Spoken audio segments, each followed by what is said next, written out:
Hello दोस्तों, नमस्कार। आज हम चर्चा करेंगे भारत के संतों में संत शिरोमणि गुरु रविदास जी के जीवन परिचय के बारे में। रविदास जी को पंजाब में रविदास कहा, उत्तर प्रदेश, मध्य प्रदेश और राजस्थान में उन्हें रैदास के नाम से ही जाना जाता है। गुजरात, महाराष्ट्र के लोग रोहिदास और बंगाल के लोग उन्हें रुईदास कहते हैं। कई पुरानी पांडुलिपियों में उन्हें रायादास, रैदास, रैमदास और रौदास के नाम से भी जाना गया है। कहते हैं माघ मास की पूर्णिमा को जब रविदास जी ने जन्म लिया, वह रविवार का दिन था, जिसके कारण इनका नाम रविदास रखा गया। इनका जन्म माघ माह की पूर्णिमा को हुआ था, तो जिस वर्ष पूर्णिमा के दिन जो तारीख पड़ती है उसी दिन इनकी जन्म जयंती मनाई जाती है। संत शिरोमणि कवि रविदास का जन्म माघ पूर्णिमा को 1376 ईस्वी को उत्तर प्रदेश के वाराणसी शहर के गोवर्धनपुर गांव में हुआ था। उनकी माता का नाम कर्मा देवी उर्फ कलसा तथा पिता का नाम संतोख दास उर्फ रघु था। उनके दादा का नाम श्री कालूराम जी, दादी का नाम श्रीमती लखपति जी, पत्नी का नाम श्रीमती लोना जी और पुत्र का नाम श्री विजय दास जी है।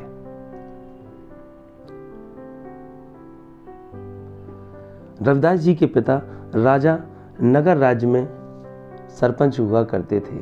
इनका जूते बनाने और सुधारने का काम हुआ करता था। रविदास जी के पिता मरे हुए जानवरों की खाल निकाल कर उससे चमड़ा बनाते थे और फिर उसकी चप्पल बनाते थे।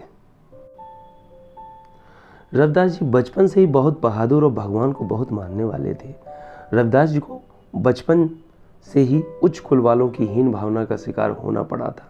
वे लोग हमेशा इस बालक के मन में उसके उच्च कुल के न होने की बात डालते रहते थे, उसे नीचा दिखाते रहते थे। रविदास जी ने समाज को बदलने के लिए अपनी कलम का सहारा लिया। वे अपनी रचनाओं के द्वारा जीवन के बारे में लोगों को समझाते, लोगों को शिक्षा देते कि इंसान को बिना किसी भेदभाव के अपने पड़ोसी से अपने समान प्रेम करना चाहिए।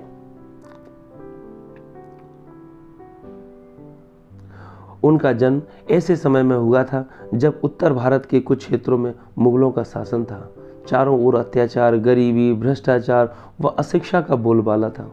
उस समय मुस्लिम शासकों द्वारा प्रयास किया जाता था कि अधिकांश हिंदुओं को मुस्लिम बनाया जाए। संत रविदास की ख्याति लगातार बढ़ रही थी, जिसके चलते उनके लाखों भक्त थे जो हर जाति के थे। यह सब देखकर एक प्रसिद्ध मुस्लिम सदना पीर उनको मुसलमान बनाने आया था। उसका सोचना था कि यदि रविदास मुसलमान बन जाते हैं तो उनके लाखों भक्त भी मुस्लिम हो जाएंगे। ऐसा सोचकर उन पर हर प्रकार से दबाव बनाया गया। लेकिन संत तो संत हैं, उन्हें किसी हिंदू या मुस्लिम से नहीं, मानवता से मतलब था। इसीलिए तो उन्हें संत शिरोमणि कहा गया है।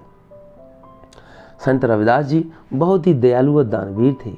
संत रविदास ने अपने दोहों व पदों के माध्यम से समाज में जातिवाद, भेदभाव को दूर कर सामाजिक एकता पर बल दिया और मानवतावादी मूल्यों की नींव रखी। रविदास जी ने सीधे सीधे लिखा है, रैदास जन्म के कारणे होत न को नीच, नर को नीच कर डारी है ओछे कर्म की नीच। यानी कोई भी व्यक्ति जिस सिर्फ अपने कर्म से ही नीच होता है, जन्म से नहीं। जो व्यक्ति गलत काम करता है वो नीच होता है। कोई भी व्यक्ति जन्म के हिसाब से कभी नीच नहीं होता। संत रविदास ने अपनी कविताओं के लिए जनसाधारण की ब्रज भाषा का प्रयोग किया। आप लोग ध्यान रखिए, ब्रज भाषा थी उनकी कविताओं में।